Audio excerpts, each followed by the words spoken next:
ഭരണഘടനാ വിരുദ്ധവും ജനവിരുദ്ധ വർഗീയ അജണ്ടയുടെ ഭാഗവുമായ പൗരത്വ ഭേദഗതി നിയമം കേരളത്തിൽ നടപ്പാക്കില്ല എന്ന് ആവർത്തിച്ച് പ്രഖ്യാപിച്ച മുഖ്യമന്ത്രി പിണറായി വിജയൻ.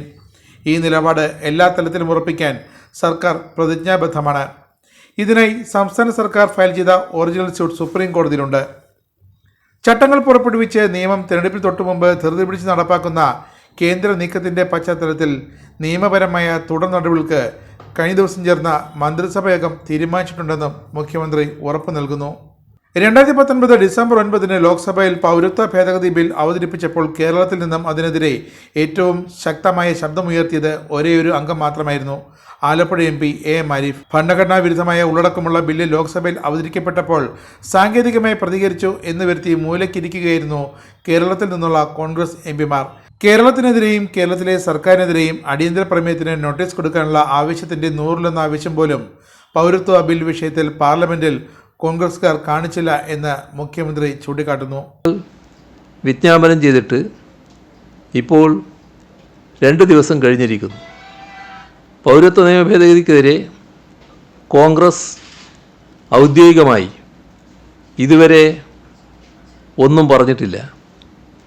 കേരളത്തിൽ തെരഞ്ഞെടുപ്പ് പടിവാതിൽക്കലായതുകൊണ്ട് ആരൊക്കെയോ എന്തൊക്കെയോ പറഞ്ഞുവെന്ന് ബോധിപ്പിക്കാൻ ശ്രമിക്കുന്നുണ്ട്. ദേശീയ തലത്തിൽ കോൺഗ്രസ് ഇനിയും ഈ കാര്യത്തിൽ ഒരു നിലപാടില്ലേ? ഇതുവരെയും കോൺഗ്രസ് പാർട്ടിയോ അതിൻ്റെ ദേശീയ അധ്യക്ഷനോ ഈ വർഗീയ വിഭജന നിയമത്തിന് എതിരെ ഔദ്യോഗികമായി ഒരക്ഷരം മിണ്ടിയിട്ടില്ല. ഭാരത് ജോഡോ ന്യായ് യാത്ര നടത്തുന്ന രാഹുൽ ഗാന്ധിയാകട്ടെ ഇതുവരെ ഇങ്ങനൊരു വിഷയം അറിഞ്ഞതായേ ഭാവിച്ചിട്ടില്ല. CAക്കെതിരെ ഉറച്ച ശബ്ദത്തിൽ നിലപാട് പറയാൻ കോൺഗ്രസ് അധ്യക്ഷൻ മല്ലികാർജുൻ ഖാർഗെക്ക് കഴിഞ്ഞിട്ടില്ല. പറഞ്ഞു എന്ന് വരുത്തി തീർക്കാൻ എക്സിലാണ് ചെറുവരി കുറിപ്പ് എഴുതിയിട്ടത്. ആസാമിലെ കോൺഗ്രസ് ഘടകകക്ഷിയായ അസം ജാതീയ പരിഷത്ത് നേതാക്കൾ തന്നെ കണ്ട് CAക്കെതിരെ നിവേദനം നൽകിയ ഫോട്ടോക്ക് ഒപ്പമാണ് ഈ കുറിപ്പ് നൽകിയത്. AICCയുടെ സംഘടനാകാര്യ ജനറൽ സെക്രട്ടറി, അദ്ദേഹം ഇപ്പോൾ കേരളത്തിൽ സ്ഥാനാർത്ഥിയാണല്ലോ, പറഞ്ഞത് എങ്ങനെയാണെന്ന് നമ്മൾ നോക്കേണ്ടതാണ്. പൗരത്വ ബിൽ 4 വർഷവും 3 മാസവും മുന്നേ പാർലമെൻറ്റിൽ പാസ്സായതാണ്. ഉദ്ധരണിയാണ്. ഇത്രയും കാലം ഇല്ലാത്ത തിടുക്കം ഇപ്പോഴെന്തിനാണ്? ഇതിന് തെരഞ്ഞെടുപ്പ് വരെ കാത്തു നിന്നത് എന്തിനാണ്? കേന്ദ്ര സർക്കാരിന് ആത്മാർത്ഥത ഉണ്ടായിരുന്നെങ്കിൽ 4 വർഷവും 3 മാസവും മുന്നേ പൗരത്വ ഭേദഗതി നിയമം നടപ്പാക്കാമായിരുന്നില്ലേ? ഉദ്ധരണി അവസാനിച്ചു. പൗരത്വ ഭേദഗതി നിയമം നടപ്പാക്കുന്നതിൽ കോൺഗ്രസ്സിന് പ്രശ്നമൊന്നുമില്ല എന്നല്ലേ ഈ പറഞ്ഞതിൻ്റെ അർത്ഥം? തെരഞ്ഞെടുത്ത സമയം മാത്രമാണ് പ്രശ്നമായി തോന്നിയത്.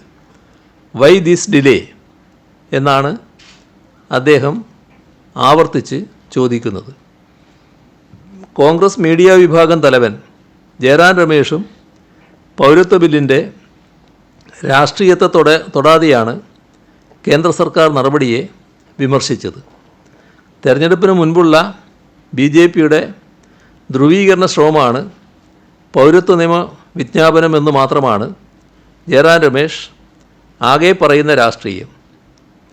ഇവിടെ 4 കാര്യങ്ങളാണ് വ്യക്തമാക്കാൻ ആഗ്രഹിക്കുന്നത്.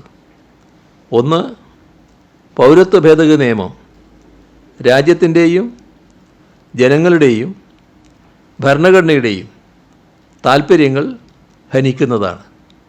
അത് കേരളത്തിൽ നടപ്പാക്കില്ല. 2, ജനങ്ങളെ മതപരമായി വിഭജിക്കുന്ന തെറ്റായ നിയമത്തിനെതിരെ ഏറ്റവും ശക്തമായ നിലപാടെടുക്കുന്നതും പ്രക്ഷോഭം നടത്തുന്നതും ഇടതുപക്ഷവും കേരളത്തിലെ LDF സർക്കാരുമാണ്. അതിൽ നിന്നും ഒരിഞ്ച് പിന്നോട്ട് പോകില്ല. 3. കോൺഗ്രസ് ഈ വർഗീയ നിയമത്തിനെതിരെ നിലപാടെടുക്കുന്നില്ല. കാപട്യപൂർണമായ ഒളിച്ചുകളിയാണ് നടത്തുന്നത്. ആ പാർട്ടി വിശ്വസിക്കാൻ കൊള്ളാത്ത ഒന്നാണെന്ന് ആവർത്തിച്ച് തെളിയിച്ചുകൊണ്ടിരിക്കുന്നു. 4. RSS രൂപീകരണത്തിൻ്റെ 100ാം വാർഷികത്തിലേക്ക് എത്തുന്ന 2025 കടുത്ത വർഗീയ ലക്ഷ്യങ്ങളാണ് സംഘപരിവാറിനുള്ളത്. അതിലേക്കുള്ള പാലമാണ് പൗരത്വ ഭേദഗതി നിയമം. ആ വർഗീയ ലക്ഷ്യങ്ങൾക്കെതിരായ പോരാട്ടത്തിൽ ജനങ്ങൾക്ക് വിശ്വസിക്കാൻ പറ്റുന്ന രാഷ്ട്രീയവും സമീപനവും ഇടതുപക്ഷത്തിൻ്റേതാണ്. LDF നേതൃത്വം നൽകുന്ന കേരള സർക്കാർ ഈ പോരാട്ടത്തിൻ്റെ മുൻനിരയിൽ തന്നെ ഉണ്ടാവും. എന്ത് ത്യാഗം സഹിച്ചും പോരാട്ടം തുടരുമെന്നുള്ള ഉറപ്പ് ഒരിക്കൽ കൂടി ആവർത്തിക്കുകയാണ്. മുട്ടുമടക്കുകയില്ല, നിശബ്ദരാകുകയുമില്ല.